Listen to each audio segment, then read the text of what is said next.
Saludos, bienvenidos a Ruta Noroeste.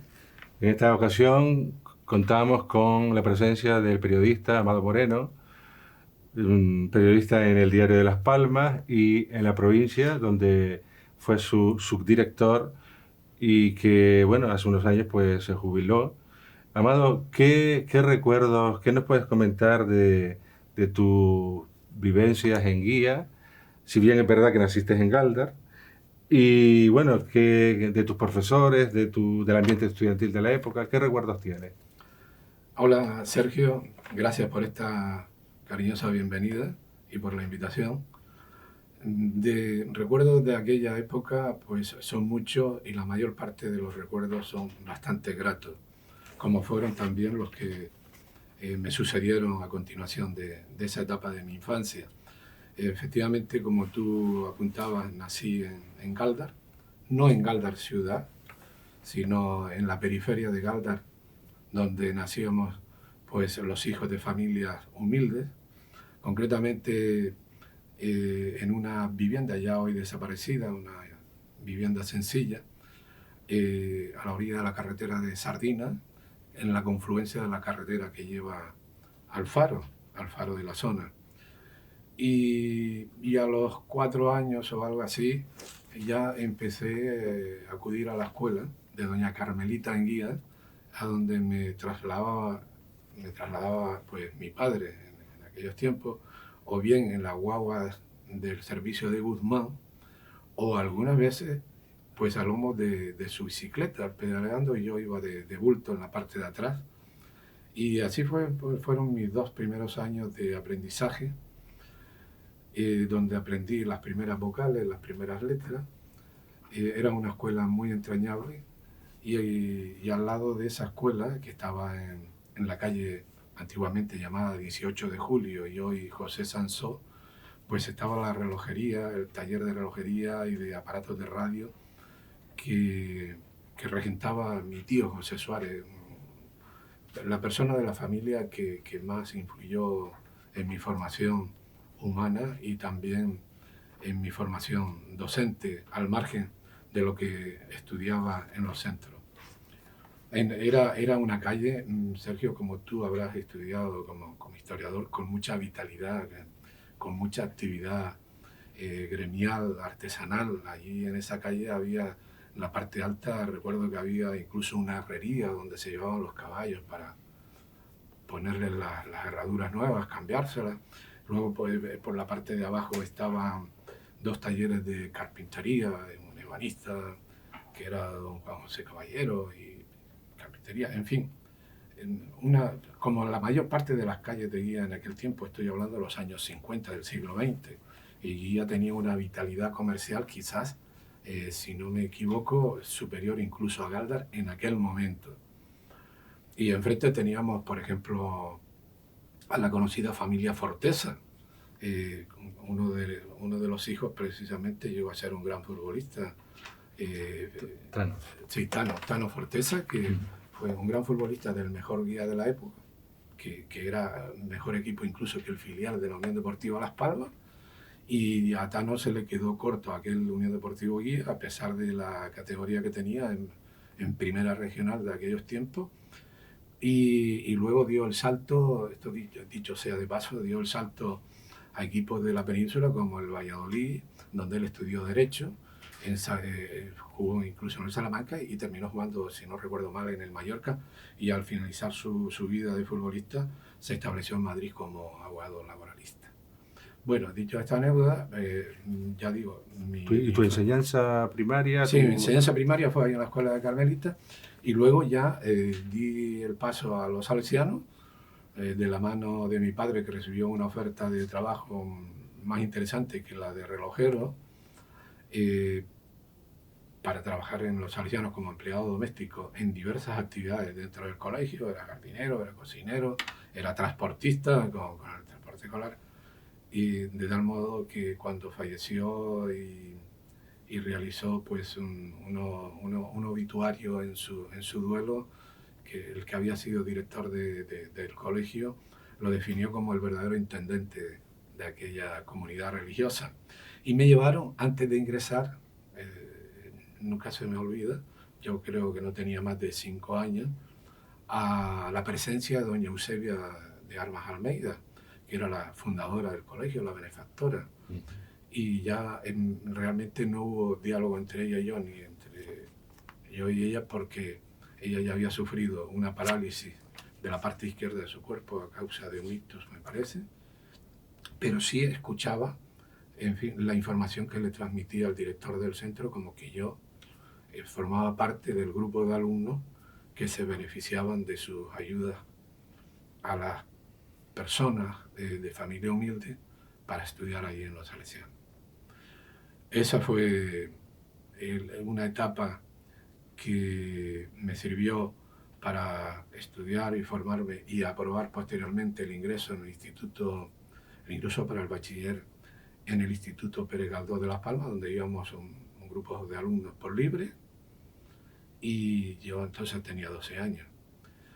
Y a la vuelta del aprobado del instituto, pues a los pocos días se presentó en mi casa, en nuestra casa de la Atalaya de Guía, ya nos habíamos cambiado, pues el cura párroco, don José Santana de Encibia, el bueno de don José Santana de Encibia, que ha sido el párroco más querido que ha pasado por la Atalaya, y me anuncia la visita a mi padre, Boniface, y entonces pues tiene una entrevista conmigo, que si estaba animado yo para ir al seminario. Yo era la primera vez que escuchaba de ir yo al seminario, porque yo no tenía vocación alguna, para nada, la de dedicarme al oficio religioso en el futuro. Y la verdad es que fue un momento embarazoso y nada alentador para mí, pero parecía ya la decisión tomada entre el párroco y mi padre de que yo debería de ser lo que ordenaran en el seminario. Y yo pues reflexioné rápidamente en mi fuero interno, no quería crear mayor tensión familiar ni con el párroco, el amigo don José Santana de Encibia, al que siempre le tuve un gran aprecio y afecto. Y pensé, bueno, acepto el envite en mi foro interno, no se lo expresé así abiertamente a ellos, que ya habrá tiempo de renunciar, porque yo, sinceramente, en aquel momento lo único que pensaba era ser una figura como futbolista que tenía condiciones,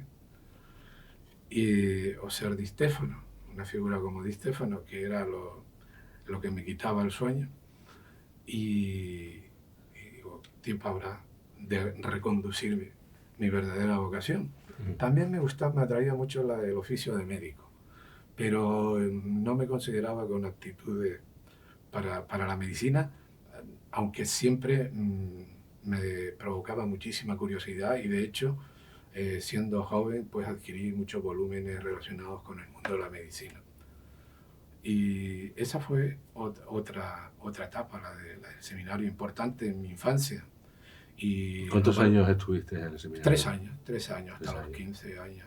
Sí. Yo no reniego, a pesar de que fui en las circunstancias y de la manera que fui, de los valores que me inculcaron en el seminario. Hubo muchos valores positivos y además un aprendizaje elemental del latín, la lengua del Imperio Romano y la lengua eclesiástica, y eso no me vino mal. O sea, adquirí unos conocimientos que me ayudaban pues a ser mejor persona en el futuro.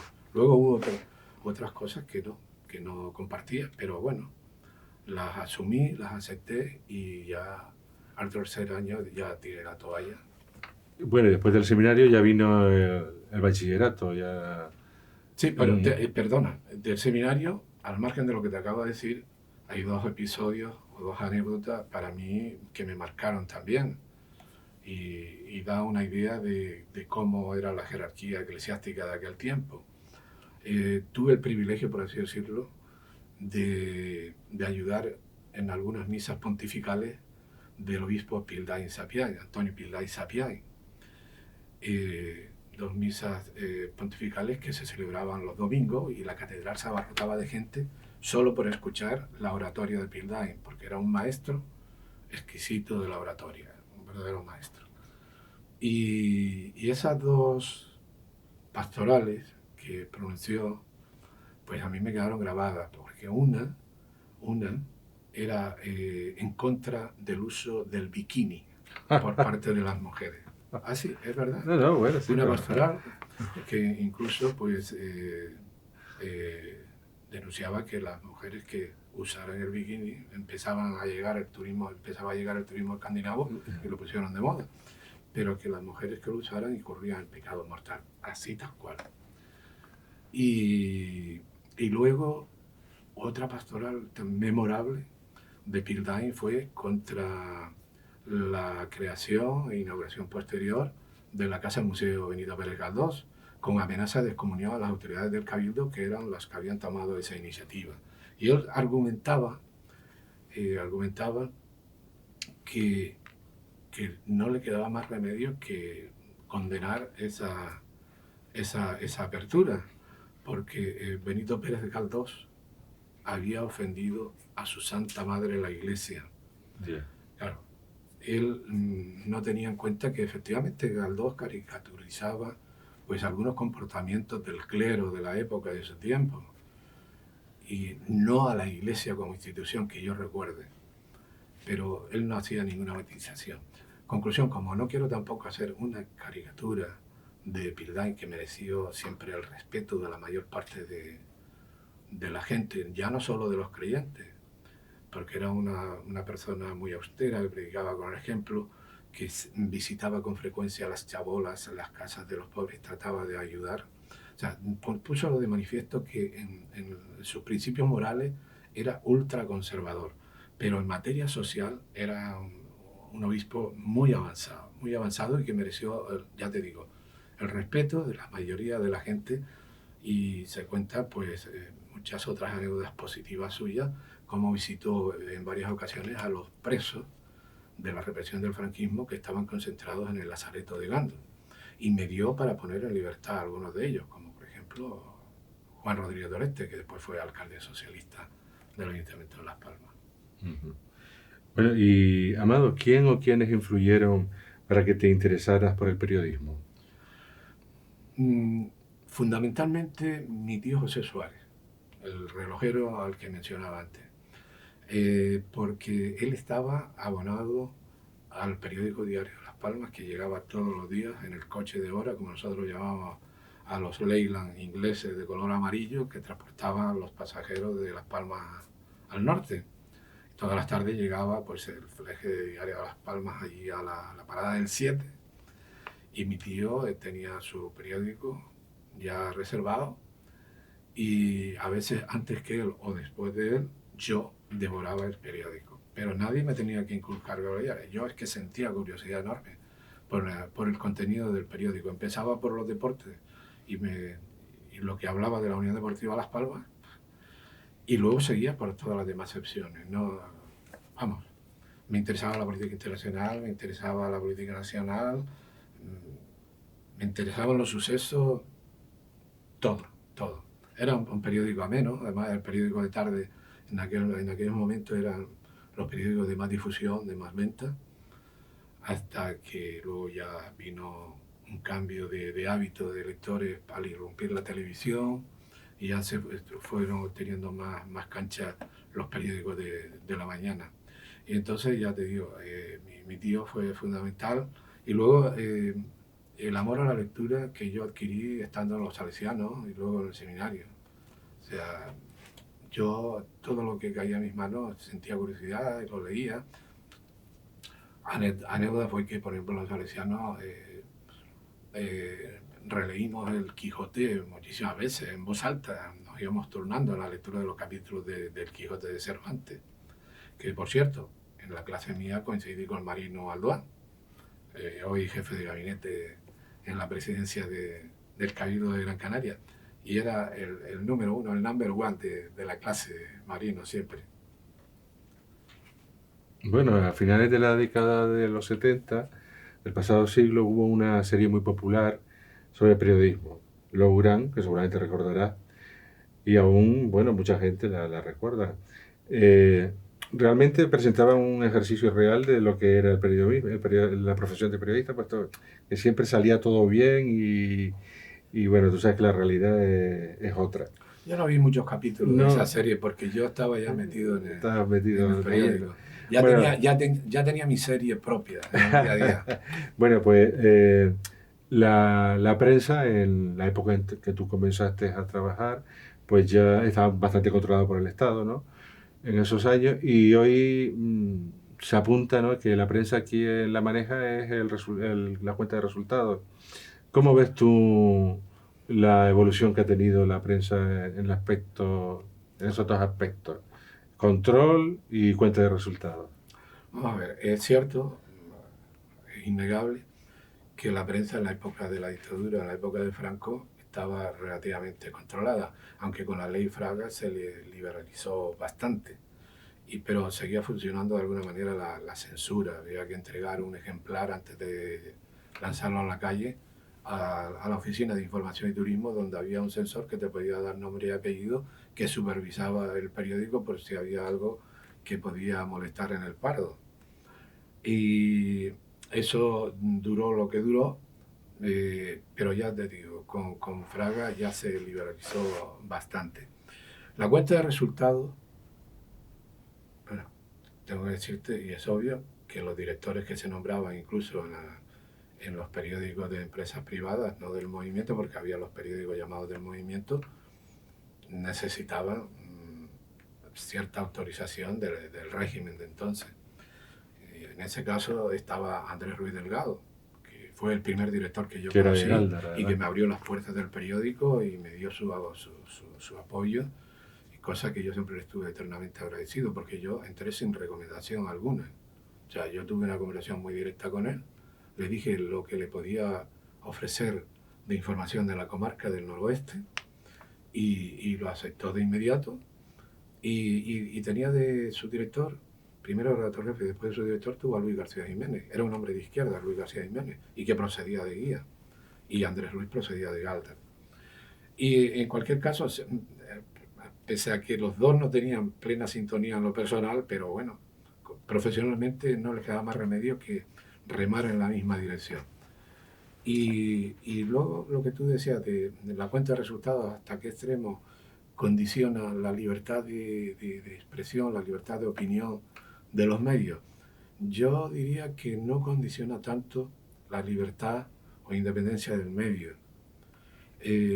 Condiciona más, en todo caso, los recursos humanos o técnicos o de distribución con los que pueda contar ese medio. Porque si no tienes recursos económicos para contratar periodistas solventes y que den información de calidad, se resiente la calidad, en fin, la independencia de ese medio.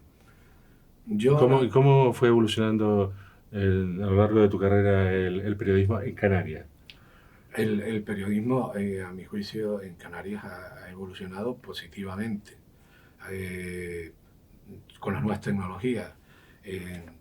Por ejemplo, en el concepto de diseño, el salto ha sido extraordinario. La secuencia de páginas, agilidad con las informaciones, agilidad en llegar al punto de venta, todo eso yo creo que se ha dado un gran salto.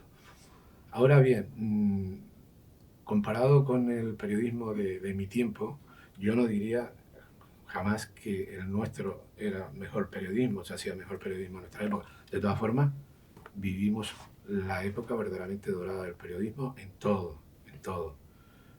Por ejemplo, en difusión se alcanzaron unas tiradas que ya no se han igualado posteriormente, porque han cambiado los hábitos de los lectores, se ha introducido Internet, las nuevas tecnologías, las redes sociales, etcétera, etcétera.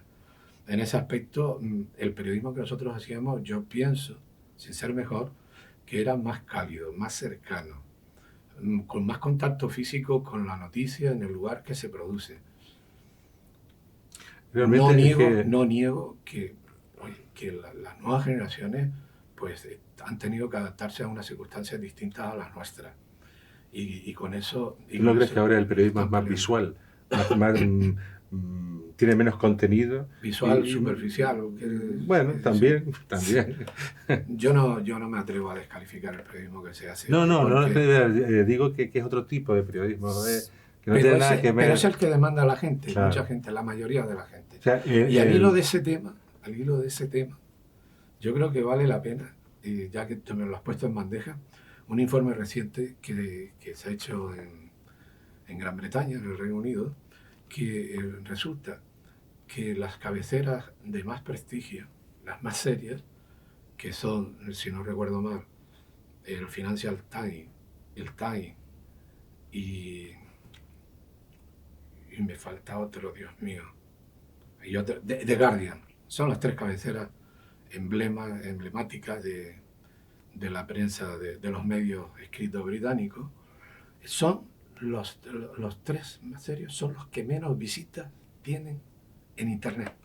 Sin embargo, en contraste con estas tres cabeceras, las más sensacionalistas, las más amarillistas, las que venden más escándalo que información veraz, que son el Mirror, el Sun y el Daily Mail, son las que tienen más visitas, más usuarios digitales, lo cual lleva a una conclusión al maestro de la comunicación Víctor de la Serna, diciendo: en el mercado británico esto demuestra que la gente no busca la veracidad de la información, sino más bien el escándalo, el amarillismo y lo menos veraz.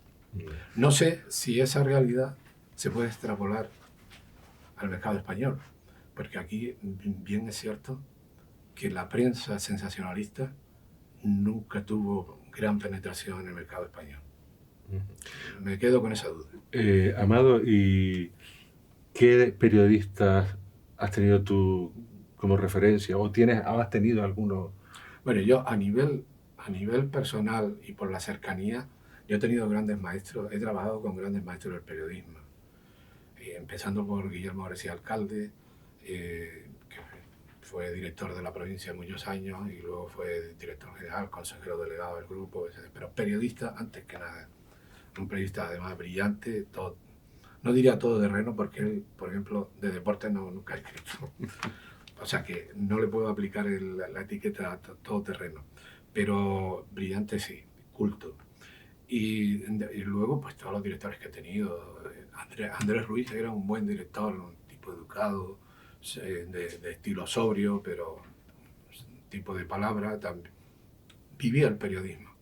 Luego tuve a Pablo Hernández Monteteo, que es un periodista originario de Teror, pero que era brillante con la sintaxis, la dominaba perfectamente.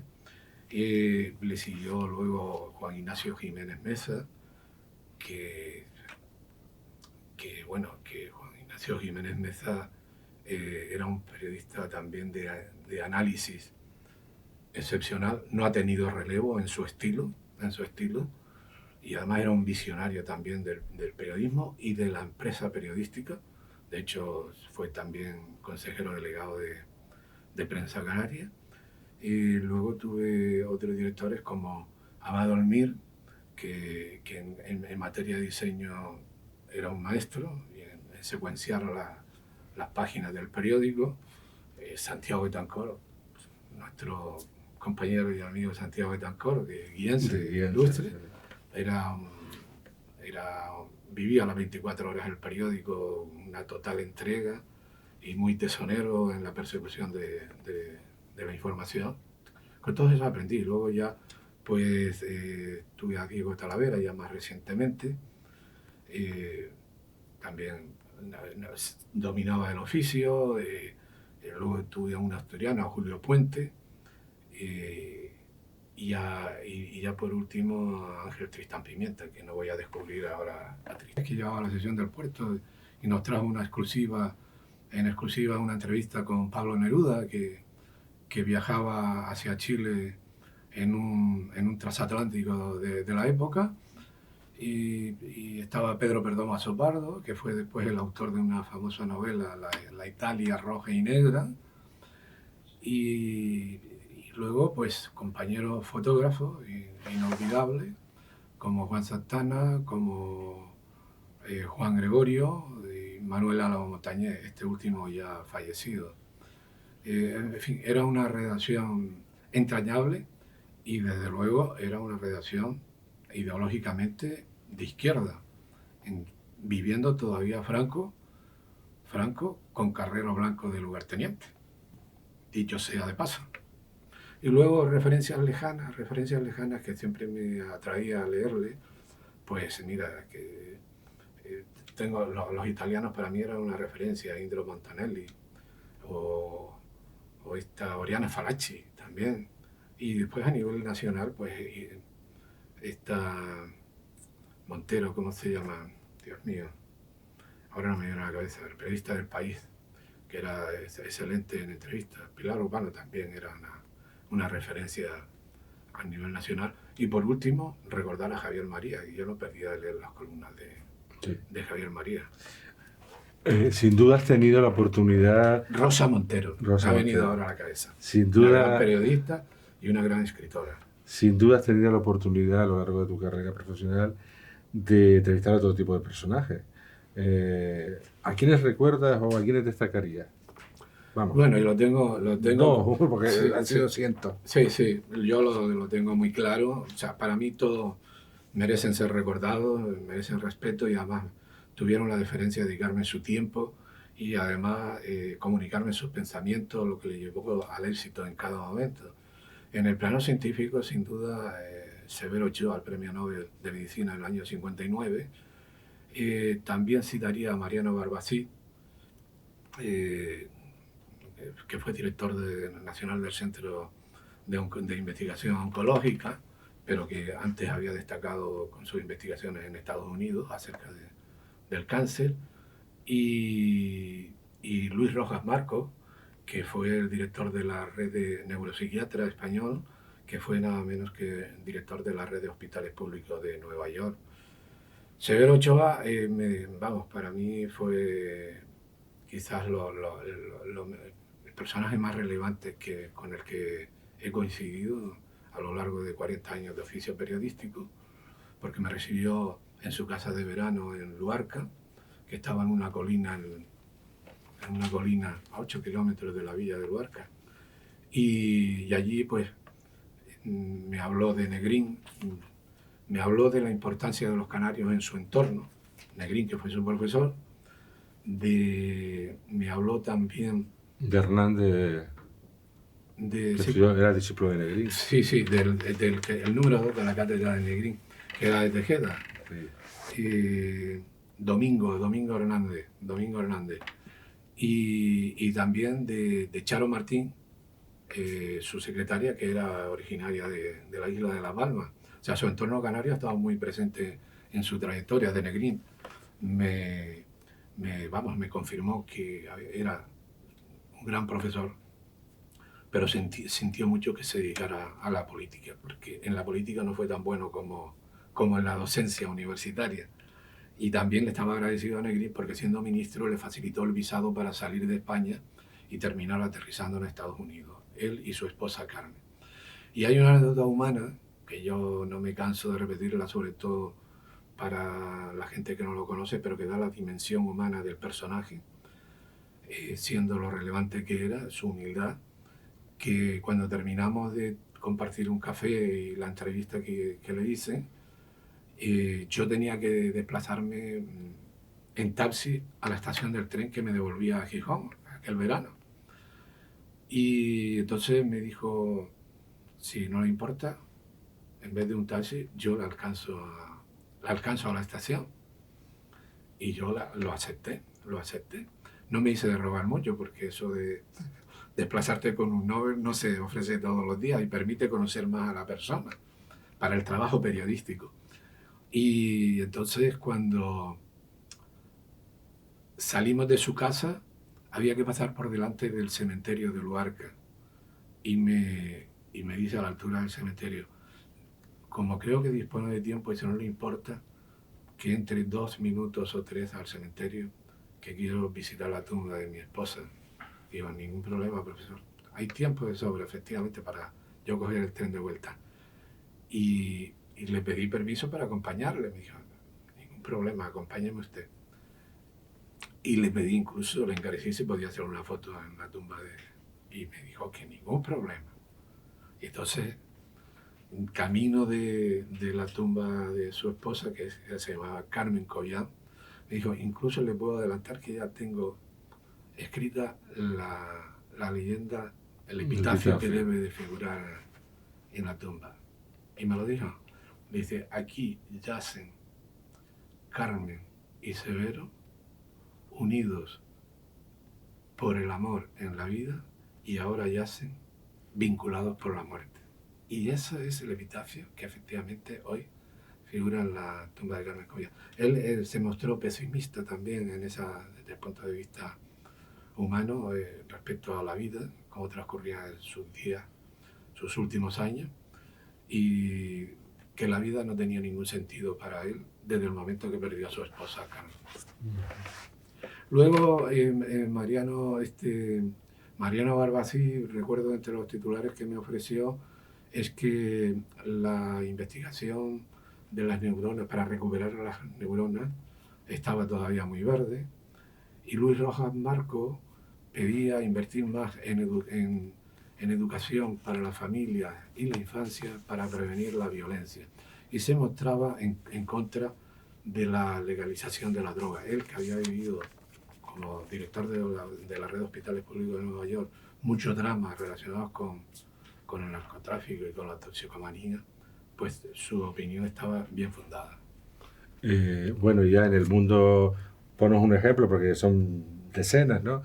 En el mundo folclórico, en el mundo del bueno, teatro, en el mundo de... La celebrity, hombre. Tengo en mi blog colgada la entrevista con Giorgio Armani en Marrakech, que me dio juego a pesar de que fueron nada más que 15 minutos de conversación, porque si no perdía el avión de vuelta para Las Palmas ese día.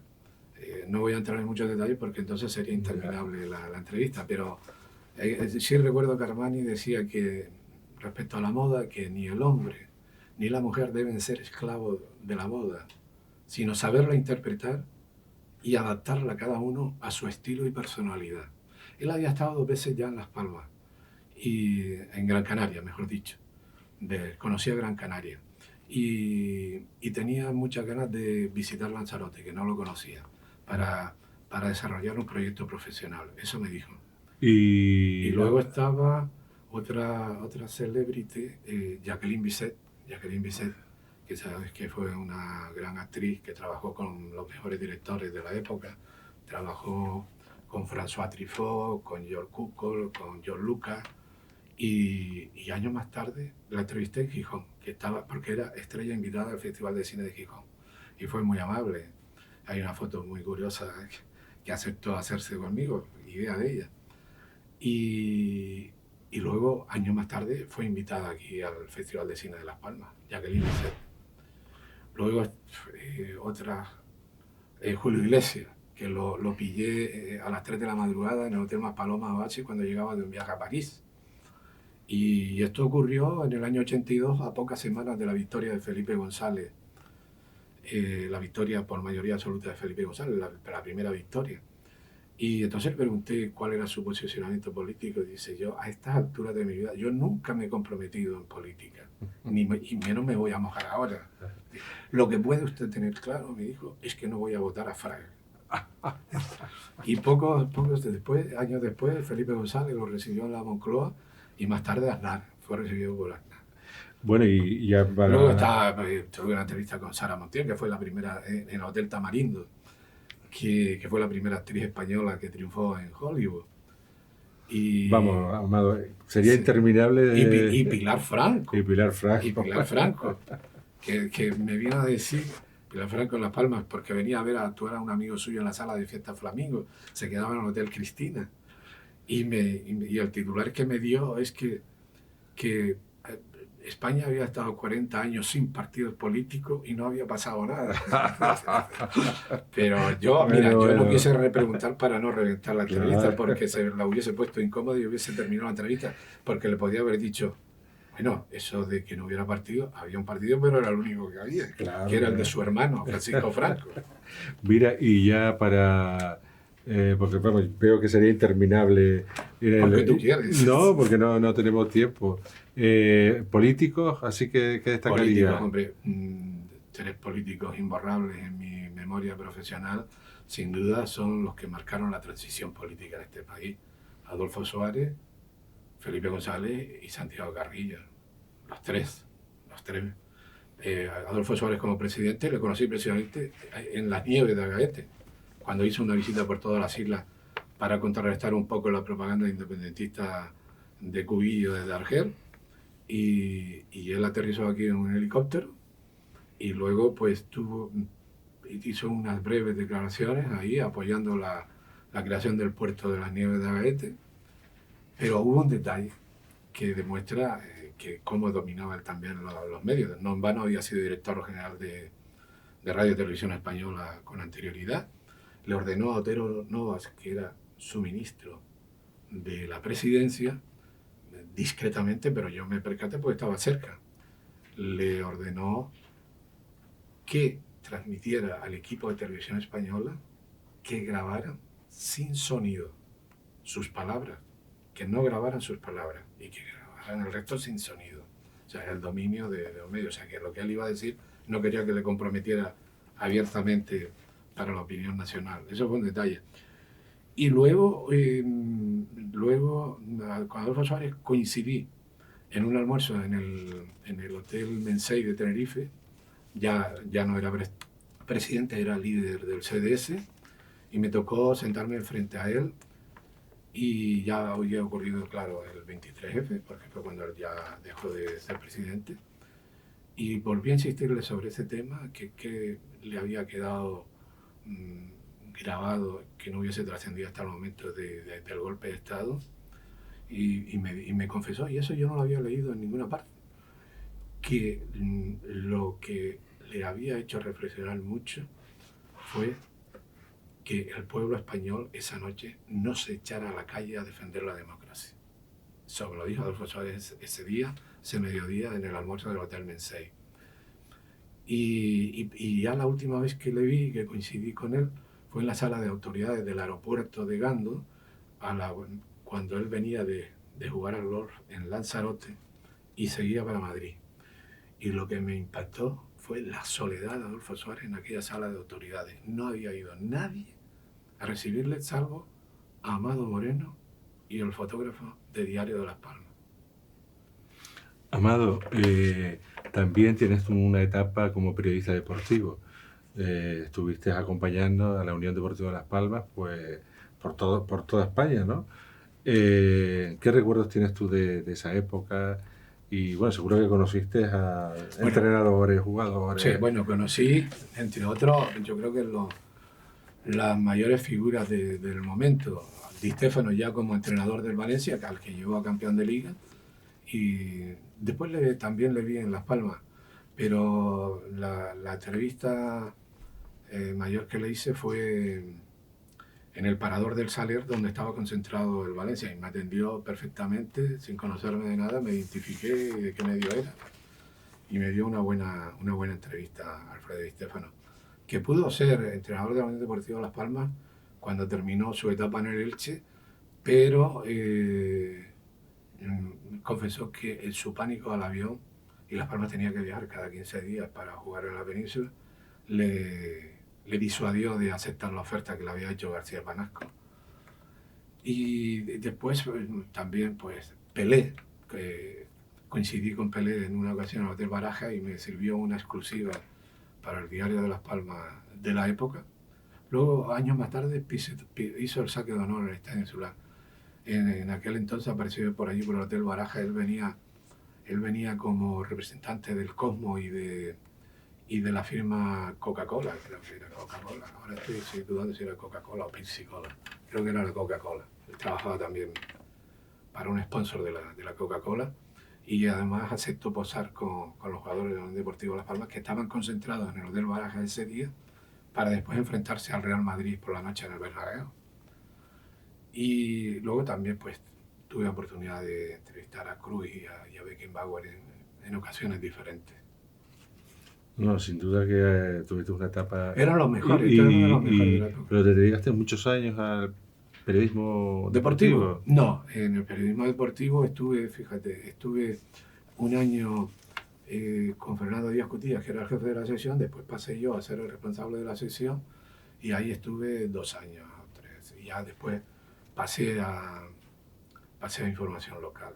Pasé a información local. Bueno, y hablando de información local, sin duda, durante todos esos años has tenido la oportunidad de constatar el devenir de la comarca norte en los últimos 40 años, ¿no? ¿Qué destacarías tú de esa evolución de estos últimos 50 años y cómo ves el momento actual de la comarca? Yo, por naturaleza, procuro ser optimista. Yo creo que estamos en una buena senda, al menos eso es lo que ha demostrado el balance de estos últimos años. O sea, no se puede, el progreso de la comarca es innegable, es innegable. Yo creo que se ha avanzado muchísimo en materia de obras públicas, en materia de obras públicas, en materia de educación, en materia de sanidad, está a la vista, eso es innegable. En materia de cultura, podríamos ir citando balance de realizaciones en cada caso, en cada sector. De todas maneras, hecho este balance, hay que plantearse una reflexión seria, teniendo en cuenta que la media de edad de la población de la comarca pues supera la media de 60 años. Hay que planificar de cara a ese futuro en cuanto a servicios sociales, en cuanto a geriatría, fundamentalmente. Y luego hay que tener en cuenta el alto índice de paro juvenil que tiene también la comarca, a lo cual esto exige pues respuesta ya no digo a medio o largo plazo, a corto plazo, antes de que los problemas se agraven, los problemas citados. Ya para terminar, ¿qué balance haces tú de esa trayectoria profesional y vital que has tenido? Yo soy exigente conmigo mismo en grado sumo, pero me siento, de esta vida profesional, me siento bastante satisfecho. Y la gran sacrificada, pues yo, o sea, si volviera a nacer, quizás sería periodista, aunque el periodismo de hoy es distinto al de mi época.